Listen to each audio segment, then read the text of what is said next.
Alrighty, so the first thing I want you to do, so I want you to close your eyes for a few seconds, and I want you to picture the unit circle. And I want you to picture being at 0 and rotating all the way around the circle, and think about what your tangent values are, what quadrant tangents positive and negative in, all that good kind of stuff. Bring all those tangent values back to the front of your brain, dig them out from wherever they are, so we can come up with our tangent graph, okay? We got them? All right, so parent function for tangent would be f of x equals tangent of x, all right? And we're going to come up with this, so I can show you, you could come up with this without my assistance. I actually had somebody in another class period the other day, as we were graphing the other one, say, wonder what the tangent function would look like. And I said, well, I'm glad you're thinking that already, but don't Google it. I don't want you to Google it. I want you to think about what you know and where the values would be and what it would be. And so I can see him like picturing, I can see his little wheels turning, and he's like making hand motions and thinking about it. And then by the end of the period, he had it sketched out. Some kid was like, dude, you just made that up? He was like, I didn't make it up. No, it's based on the value. So that's what we're going to do here. We're going to think about what we know. Remember, your inputs are the angles. Your output is the tangent value. So when the angle measure is 0, what is the tangent value? 0. It's also 0. So here, I'm at 0, 0. Between 0 and 2 pi, one rotation around the unit circle, when else is tangent 0? Pi, and then 2 pi. Okay, does that make sense? At the x-axis on the unit circle. Okay, so then the next easiest thing to think about besides 0 is pi halves. What is the tangent of pi halves? Undefined, okay? So undefined, I don't get to graph it on my graph. But what do we normally represent undefined as on a graph? It's actually more than one answer to that, but. Okay, it could be it could be a hole, right? What else could it be? An asymptote, right? Okay, so it could be a hole or an asymptote. So at pi halves, we're either going to have a hole or an asymptote. So we'll think in just a minute. We'll do one more thing, and then we'll try to decide which one might make more sense at this point. Both of them is what we would do for undefined, so those are both totally fine answers. So between this undefined and 0, I'd be at pi fourths. What is the tangent of pi fourths? 1, okay? So I'd be at pi fourths and then up here at 1. Okay? So as these values increase, they're going to continue to increase and keep on going, which means that's why this here is actually going to be an asymptote instead of a hole. All right, so here at pi halves, we'd actually have an asymptote. Okay. And you could determine that a little bit better, because I know just with that one point, maybe you're like, how do we really know that? I mean, we could find some other tangent values, and you could see that they'd keep increasing. All right, so then between pi halves and pi is 3 pi fourths. So 3 pi fourths on the unit circles in which quadrant? The second one. And is tangent positive or negative there? Negative. So at 3 pi fourths, I'd be at negative 1.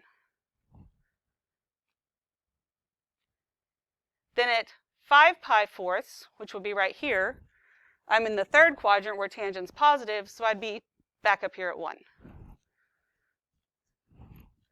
Then I'm at 3 pi halves, and what's the tangent of 3 pi halves? Undefined, so that's where I would have another asymptote.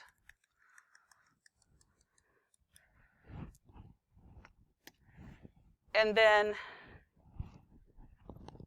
this would be 7 pi fourths. I'd be in the fourth quadrant, and tangent is negative again. So do you see how we got all those points just from tangent values that we know? And the easy ones. I didn't have to do the square root of 3 or anything else like that. It's fine. And this is what I have. Okay? So this is not a sinusoidal function because it's not going to look anything like sine, but it is a periodic function because it repeats. So since it repeats, I can go ahead and fill in the rest of this because something is happening every pi fourths. So I'm up at 1, then pi fourths, I'm at 0, and then go over pi fourths, I'm down at negative 1. Then I would have an asymptote. Then I'd be back up at positive 1, then at 0, then at -1, and so forth.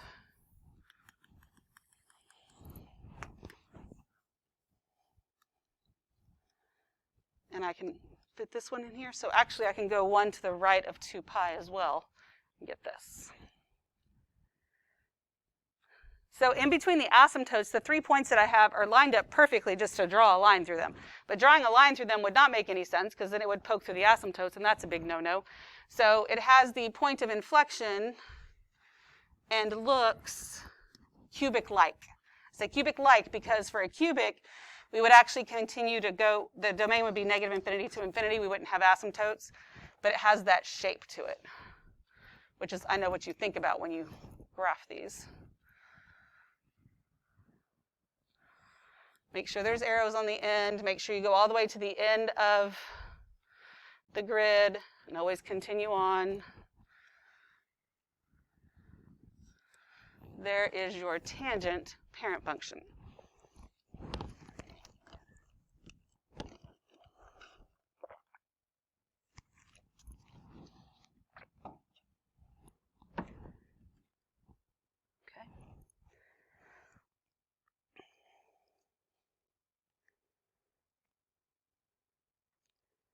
Any questions at this point?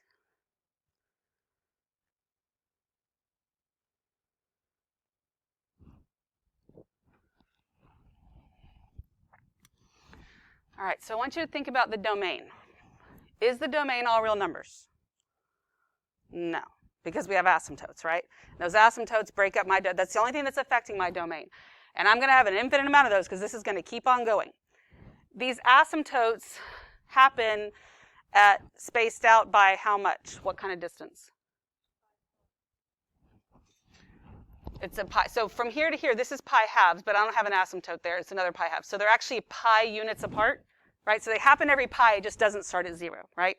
So that means it's going to be one of those weird-looking things like we did for the zeros. So we're going to say that the domain is the set of all x's such that x cannot equal, right, because we're talking domains here.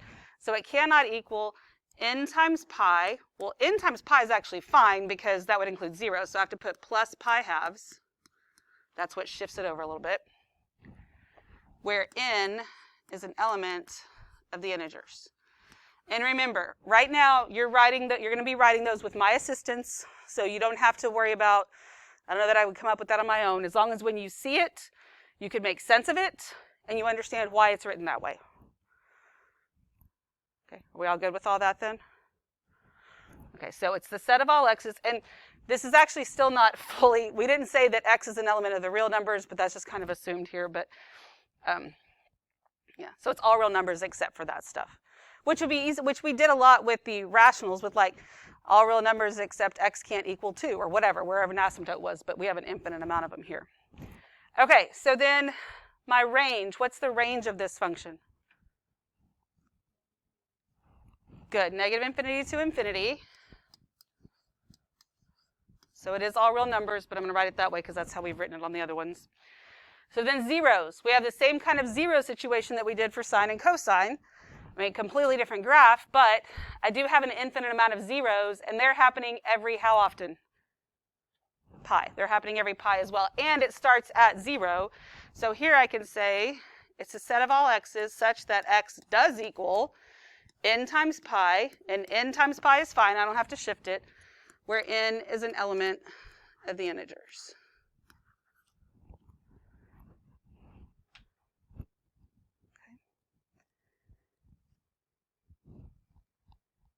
Okay. Any questions about that? All right, what is my y-intercept? 0, 0. Asymptotes. Okay, so for sine and cosine, I was able to put none. Well, I have them here, and I have an infinite amount of them. But just like with rationals, the domain and the asymptotes are very directly tied together. The only thing that affects the domain is the asymptotes. So if the domain can't equal this stuff, that means that the asymptotes do equal that stuff. Make sense? And it's not a set because it's not a set of numbers, they're lines. So instead of it being in set notation, I would just say x is equal to n times pi plus pi halves, where n is an element of the integers. Okay, because in these two, there's sets of numbers. Here, it's basically a set of lines, so it doesn't really go in set notation.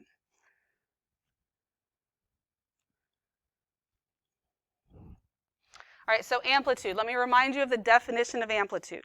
The definition of amplitude is half the distance between the maximum and minimum points. So, what do you think about amplitude here? There is none. Do I have a maximum or minimum? No, because I'm going to infinity. So if I don't have a maximum or minimum, I can't find halfway between the two. Like, I can't say 0 is halfway in between negative infinity and infinity because I can't find either one. They both go on forever. So if there's no ends, there's no middle, right? So the amplitude does not exist. Now, that doesn't mean we won't use our A. It's just not the amplitude. Okay? Then the period here. It's one cycle before it repeats. So what's the length of one cycle here? Pi. Here for tangent, it is pi. It is not 2 pi. Okay? Sine and cosine is 2 pi. Tangent is pi.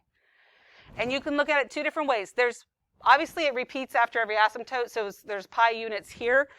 But if you start at 0, you go up, and then you have your asymptote, and then you come down from here, and then right there you start repeating. So the parent function, or the little tiny parent function that I want you to draw when we are graphing will actually start at 0. Because you might think, oh, it's easier to go in between the asymptotes, but it's actually easier in the long run to start at 0. So we'll have half of it going up, then an asymptote, and then it coming down from the bottom like that. So that's the little parent function.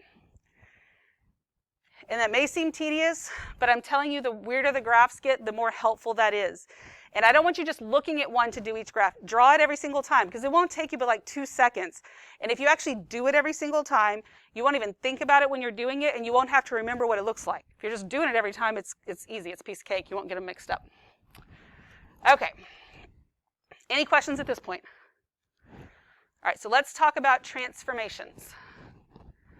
So f of x equals a times the tangent of b times x minus c plus d. So that's the same as it was for sine or cosine. We just have tangent in there instead. But some of this stuff, the rest of the stuff that we fill in will be a little bit different. So for instance, a, this doesn't say amplitude here because we don't have an amplitude. But I could still have an A, and it's still going to affect my graph. It just does the exact same thing it's always done, right? So A, which really we want the absolute value of A, that's just your vertical stretch or compression, which is really what the amplitude was doing anyway, but that's still the same. We just don't call it that. So the period is still one cycle. For the parent function, it is pi. That means that for when I figure out what it is for the rest of them, it's going to be pi divided by the absolute value of b, not 2 pi. Okay, tangent is pi. The frequency is still the absolute value of b. It's really the only thing that's stayed the same there. But then to find the absolute value of b, that's going to be pi divided by the period, not 2 pi, because this is tangent. So these are still very much related. They still have the same relationship. It's just pi instead of 2 pi. Everybody good so far? Phase shift is still c. Vertical shift is still d. Midline, y equals d. So depending on where you look and who you ask, maybe it has a midline, maybe it doesn't, because does it really mean middle or does it not? It really just is a new horizontal axis. We're still going to draw it in, because it's still going to help you with your stuff. Okay. Any questions at all? All right, so let's move on to the next one then, which is here. There we go. You can't see the very top, but it's fine. Okay, so we're graphing these tangent functions. Remember that I want you to, our little parent function here looks like this to help us get started on the graph. So we're going to use that to draw our parent function over here. So since it's the parent functions, there's no shifts, there's no anything. I'm basically just putting this over there. So this is at 0, 0. So that's this point right here. The period for tangent is pi. So this right here would be at pi. So at pi, I'm at 0. Halfway between those two zeros, I have an asymptote. So I draw in that asymptote. Then, halfway between this 0 and the asymptote, I'm up at 1. And halfway between the asymptote and this one, I'm down 1. So I go halfway between up 1, halfway between down 1. So instead of having 5 anchor points, you have 4 anchor points and an asymptote. Once you've got that much in, then you should be able to just repeat the pattern and get the rest of it in there. Okay, does that make sense? All right, so let's go ahead and finish up this.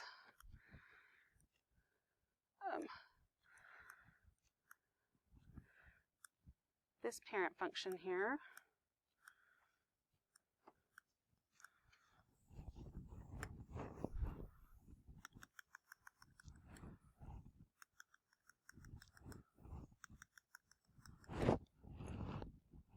Oh.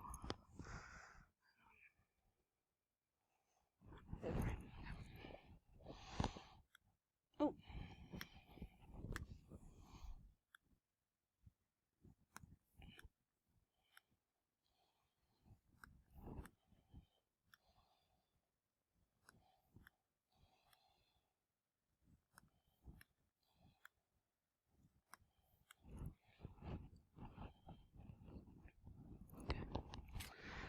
All right, so the tangent function is undefined for certain values of x. Therefore, has vertical asymptotes. We've already talked about that. And then the tangent function does not have an amplitude because you can't find the maximum and the minimum. So remember that the period for the parent function is pi. So to calculate it for anything else, it's going to be pi divided by the absolute value of b, not 2 pi. And then we're going to find our asymptotes graphically in a little bit different way, but I'm going to tell you how you can find them algebraically. They are the odd multiples of pi divided by 2 times the absolute value of b. We're not really going to focus on that, but that's what it actually is.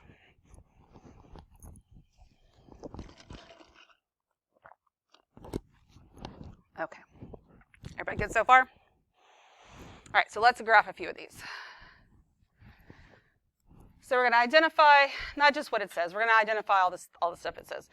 And so here, this 4, that is my a, and I really want the absolute value of a there. The frequency is b, that's 1, which means the period is pi, not 2 pi. There's not a phase shift, and my midline is y equals 0. I sketch in my little parent function. So I have something to follow. And again, do this every time, because remember, we still have 3 more graphs that we have to get down. And you don't want to get these little parent function sketches mixed up.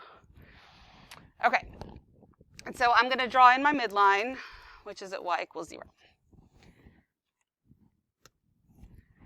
So then, this point right here is at my midline 0, 0.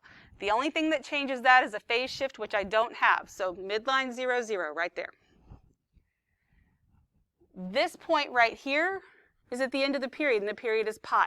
And there's no shift, so I'm here at pi. So then everything's still half, half, half. Halfway between the two, I have this vertical asymptote, so that's going to go right there.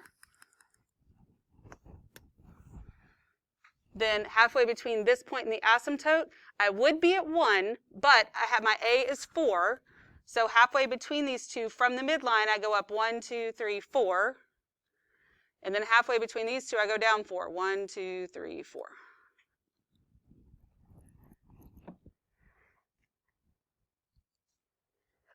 Any questions about where anything came from? Okay, so once you've gotten that, then we just repeat it. Okay, and you can see that something's happening at every line. So like here I was at 0, so then I'm going to move over 1 and go up 4. Then I'd have an asymptote. Then I'd move over 1 here, here, and here. And make sure when you're doing this that everything is spaced out evenly, because sometimes it's easy to get, a point a little bit off or something. And one nice thing about being able to use Cami, again, if you weren't for a while, then the different colors can help. I'm not saying you have to. It's not an art class. I'm never going to make you do that. But, but having the asymptotes, maybe a different color, could be helpful if you keep them the same color instead of me making stuff up. There we go. And notice that I'm filling out the whole grid from all the points I can get on there from left to right.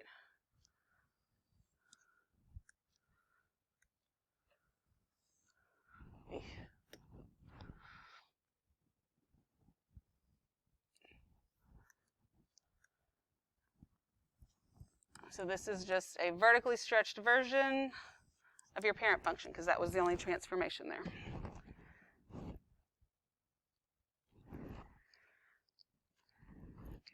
Okay. Any questions at all?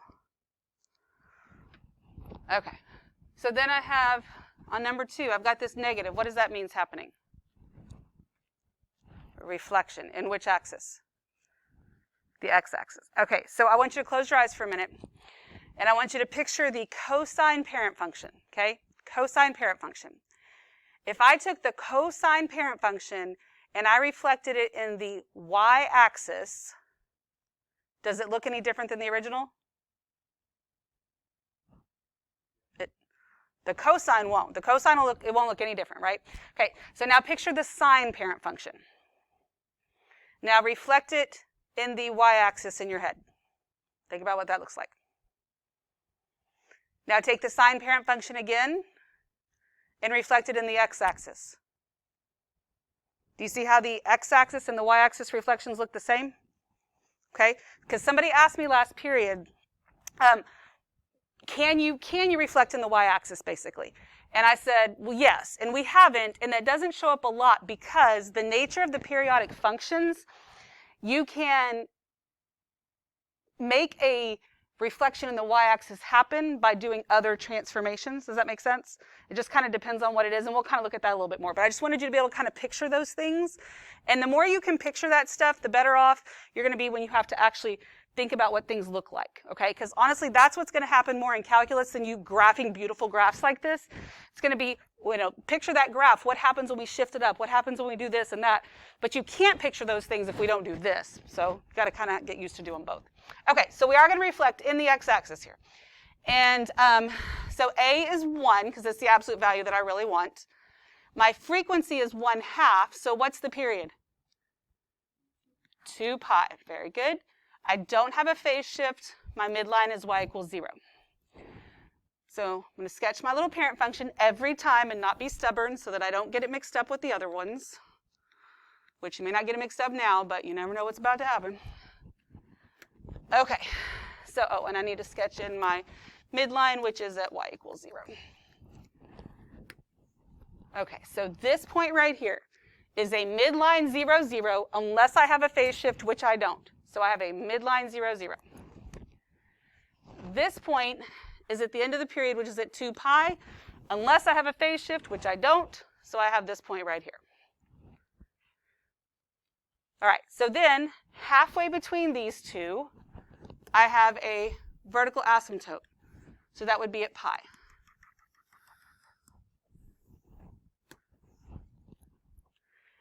Halfway between the first 0 and the asymptote, I would be up at 1. My A is 1, but I have a reflection. So instead of going up 1, I'm actually going to go down 1. So halfway between the two, and I go down 1, which means halfway between these two, I would go up 1. Okay. Any questions about where any of that came from? Okay, so once you've got those, you understand where they came from, go ahead and repeat them and complete your graph.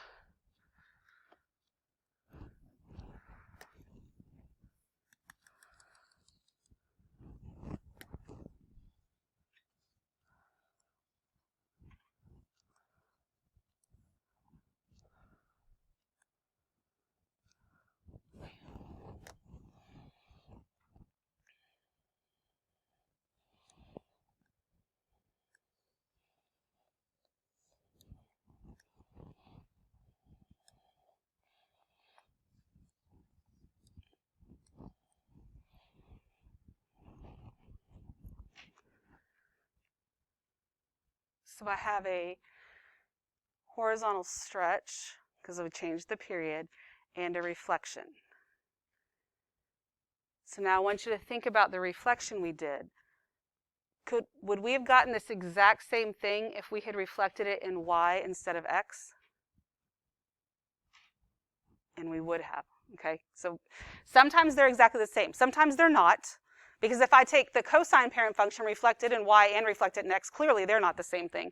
So it depends on your shifts in the function, but I can always rewrite it as a, even this with a shift over or something like that, okay? Any questions at all? Alrighty, let's look at number 3. Go ahead and fill out the little chart in number 3 on your own.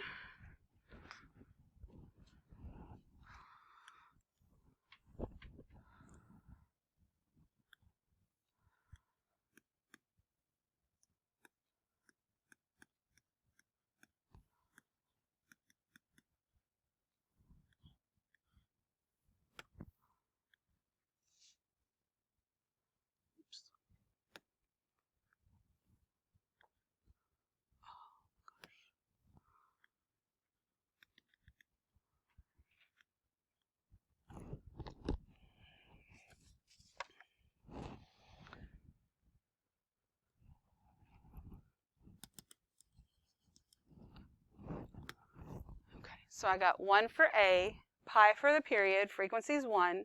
I have a phase shift to the left pi fourths. My midline is at y equals -3. We all agree with that? Okay, so I drew in my midline. Badly though, so I'm going to redo that. I'm redrawing my midline. Oh my goodness. I'll get this right.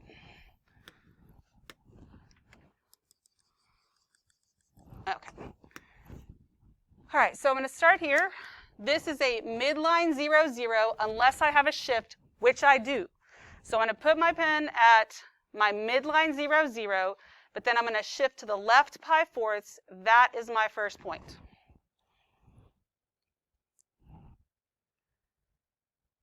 Then this point right here should be at pi unless I have a shift, which I do. So on the midline, I'm going to go to pi, but then I have to shift to the left pi fourths, and I get that point. So that's the beginning and the end of one period. Then halfway between those two, I have an asymptote. That's this right here. Halfway between these two, I'm going to be up. There's not a reflection, so I am going up. You go up whatever A is, so I'm going to go up 1. So halfway between these two, from the midline, I go up 1. And then halfway between these, from the midline, I go down 1. Okay, there are my 4 points in my asymptote. Any questions at all?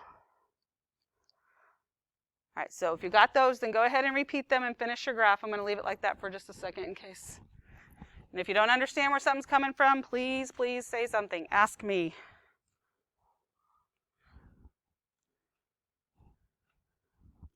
Ooh, sorry.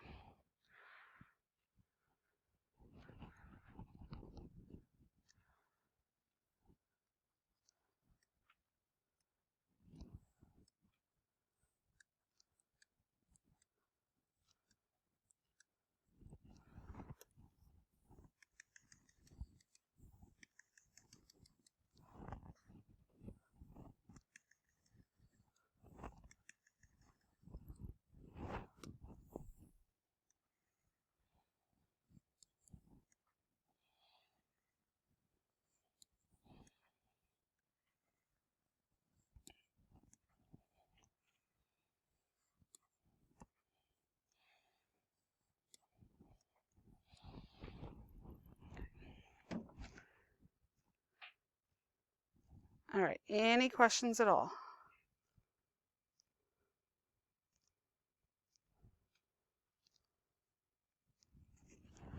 All right, so we're all good? Okay, so let's look at number 4. What am I going to have to do to number 4 before I can really find all my stuff? Factor. I got to factor that b out. So this is going to be equal to 2 times the tangent of 1/2 times x plus what? Pi plus 1. Okay, so that means that a is 2. Frequency is 1/2. So the period is what?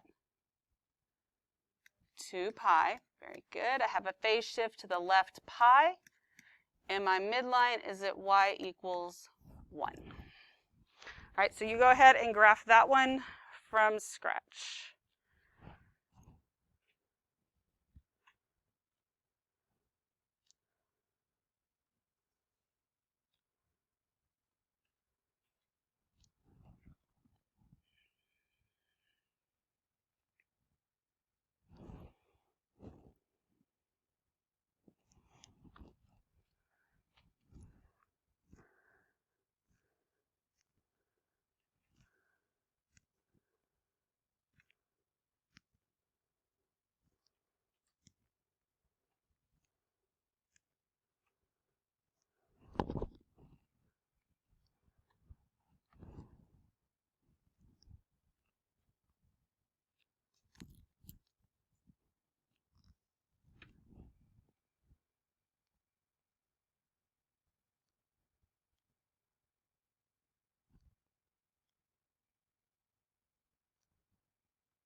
So if you've at least got your 4 anchor points on there, if you finish the graph, that's fine, but I don't want to move on until you've checked your 4 anchor points, and let me know if I need to explain how I got that.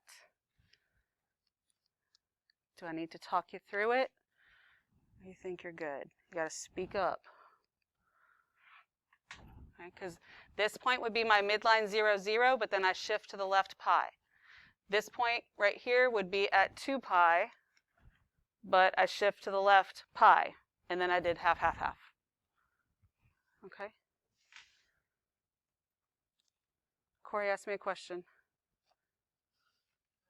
You get it now? Okay. So I didn't want to go too much farther because sometimes it takes a little processing there. Okay. So then when I finish this up, be down here, I'll be up here.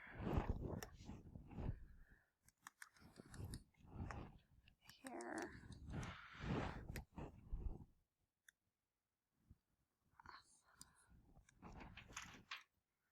Eey.